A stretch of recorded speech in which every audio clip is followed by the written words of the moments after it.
41 number જોઈશું. હી went to ખાલી જગ્યા hospital to the patient. To see the patient. He went to ખાલી જગ્યા hospital to see the patient. A છે a, B છે an, C છે ધ અને ડી છે નો આર્ટિકલ. તો અહીં સાચો જવાબ શું આવશે? તો ધ. તો he went to the hospital to see the patient. હવે અહીં સમજીએ તો અહીં મુખ્ય શબ્દ છે ટુ સી ધ પેશન્ટ. આ તમે જોઈ શકો છો, ટુ સી ધ પેશન્ટ. તો અહીં દર્દીને મળવા ગયો. આનો અર્થ એ છે કે તે વ્યક્તિ સારવાર લેવા નથી ગયો, પણ કોઈ ચોક્કસ જે દર્દી છે, પેશન્ટ છે, જ્યાં દાખલ છે ત્યાં ગયો છે. એટલે અહીં ધ હોસ્પિટલ યોગ્ય છે. અહીં શું આવશે? તો ધ હોસ્પિટલ. તો he went to the hospital to see the patient. Channel પર નવા હોય તો સબસ્ક્રાઈબ કરી લેજો, બેલ આઇકન દબાવી દેજો, જેથી નવા વિડીયોની નોટિફિકેશન છે એ મળી રહે. હવે આપણે કન્ફ્યુઝન પોઈન્ટ જોઈએ તો હોસ્પિટલ સાથે આર્ટિકલ. હોસ્પિટલ સાથે આર્ટિકલ ફાઇનલ રૂલ જોઈએ તો નો આર્ટિકલ, એટલે કે ક્યારે આર્ટિકલ ક્યારે ન આવે? તો જ્યારે વ્યક્તિ સારવાર લેવા જાય, જ્યારે વ્યક્તિ પોતે છે સારવાર લેવા જાય, જેમ કે હી વેન્ટ ટુ હોસ્પિટલ, તે સારવાર લેવા ગયો. તો અહીં વ્યક્તિ છે એ પોતે શું હોસ્પિટલમાં સારવાર લેવા માટે જાય છે, ત્યારે શું?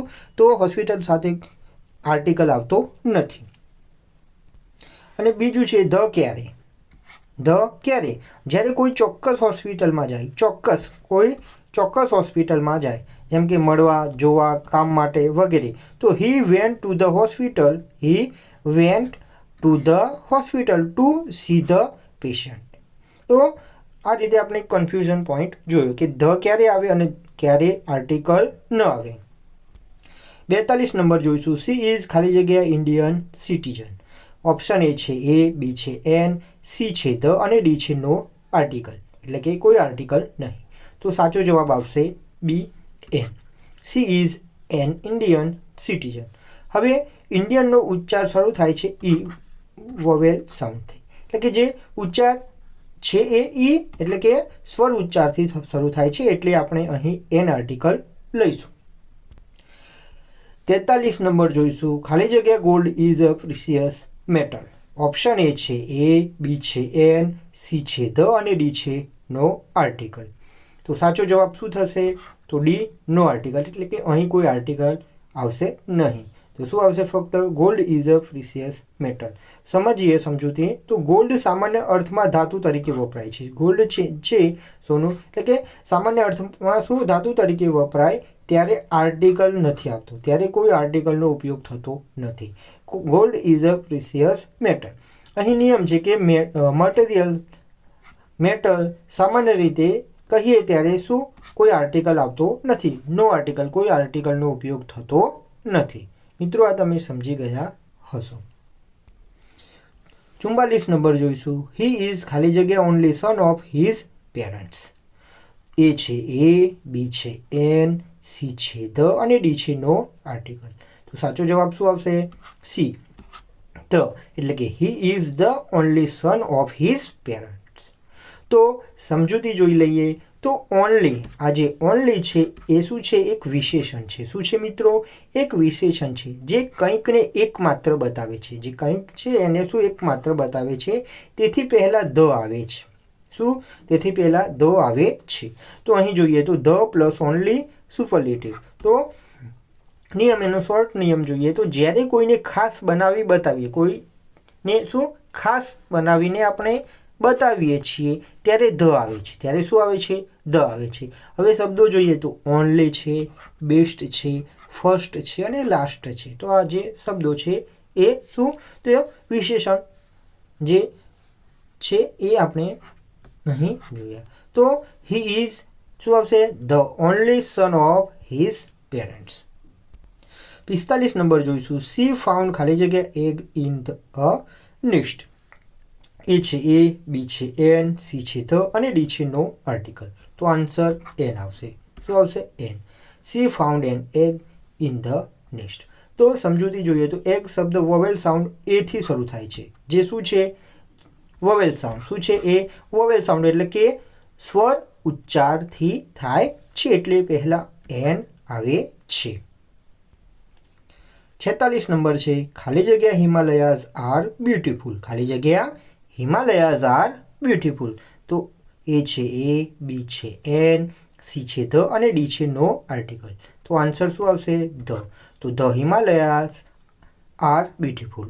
The Himalayas are beautiful. સમજૂતી જોઈએ તો પર્વતમાળા એટલે કે માઉન્ટેન રેન્જીસ પહેલા હંમેશા ધ આવે છે. પર્વતમાળા પહેલા શું હંમેશા ધ આવે છે. તો નિયમ તો mountain ranges, seas, rivers, group of islands હોય ત્યારે શું? તો ધ વપરાય છે. 47 છે હી ઇઝ ખાલી જગ્યા બ્રેવ મેન. તો એ છે એ, બી છે એન, સી છે ધ અને ડી છે નો આર્ટિકલ. તો આન્સર એ આવશે.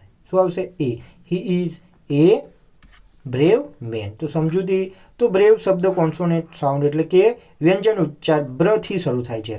બ્ર શું? તો વ્યંજન ઉચ્ચાર છે થી શરૂ થાય છે એટલે એ આવે છે. 48 નંબર સી બોટ ખાલી જગ્યા ઓરેન્જ ડ્રેસ. તો એ, ઓપ્શન બી છે એન, સી છે ધ, ડી છે નો આર્ટિકલ. તો આન્સર એન આવશે. C boat N orange dress.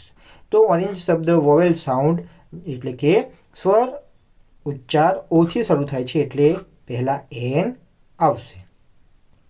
49 number જોઈશું ખાલી જગ્યા પુઅર શુડ બી હેલ્પડ. એ છે એ, બી છે એન, સી છે ધ અને ડી છે નો આર્ટિકલ. તો આન્સર શું આવશે? The. The poor should be helped. The poor should be help. તો જ્યારે એડજેક્ટિવ પ્લસ પ્લુરલ ગ્રુપ હોય, એડજેક્ટિવ અને એવું પ્લુરલ ગ્રુપ એટલે કે શું એક જૂથ વર્ગને લાગુ પડતું હોય ત્યારે શું આવશે? ધ આવશે. તો ધ પુઅર જે છે એટલે કે ગરીબ લોકો એક જૂથ વર્ગ દર્શાવે છે. જ્યારે એડજેક્ટિવ પુઅર છે, રીચ છે, બ્લાઇન્ડ છે, ઓલ્ડ છે તો લોકોના સમૂહ માટે વપરાય ત્યારે શું? તો પહેલા ધ આવે છે. શું આવશે? ધ આવે છે. 50 નંબર જોઈશું હી ઇઝ ખાલી જગ્યા વેરી ઓનેસ્ટ મેન. એ છે એ, બી છે એન, સી છે ધ અને ડી છે નો આર્ટિકલ. તો આન્સર એ આવશે. તો he is a very honest man. સમજૂતી જોઈએ તો આર્ટિકલ એ એન હંમેશા આગળ આવતા શબ્દના ઉચ્ચાર એટલે કે સાઉન્ડ પ્રમાણે આવે છે.